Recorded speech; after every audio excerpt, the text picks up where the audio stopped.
Donc maintenant, apprivoisons l'interface. Pour décoller la manette, je pèse sur le bouton du menu PlayStation.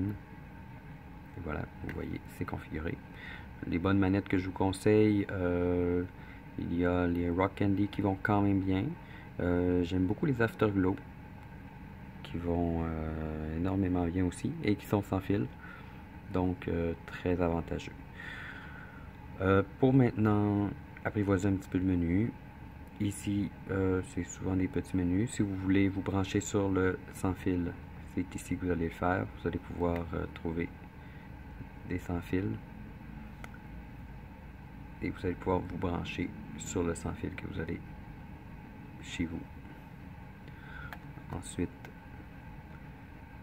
si vous avez d'autres, vous voulez mettre le menu en français, des choses comme ça se passe ici dans les menus et tout ça. Donc vous pourrez fouiller. Ici c'est un historique de ce que vous avez joué les dernières fois.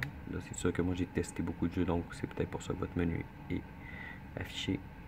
Et quand vous voulez commencer un jeu, donc ici on a de l'Atari, on a de l'Atari 7800, on a de l'Atari le Lynx, toujours marqué en haut ici, des jeux d'arcade, des jeux qu'on appelle des hacks, des ROM modifiés, donc des jeux originaux qui ont été changés par des fans, ce qui fait que c'est des jeux totalement nouveaux, donc super intéressant.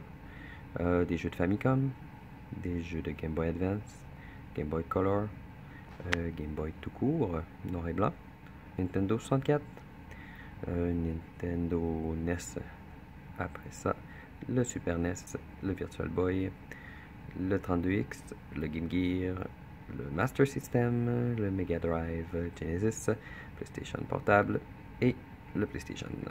Notez que certaines versions vont avoir de nouvelles consoles, d'autres peut-être moins. Ça va dépendre de la popularité de chacune et peut-être des demandes aussi. Donc si vous voulez descendre, parce que là, passer toutes les consoles, les jeux un par un, c'est long.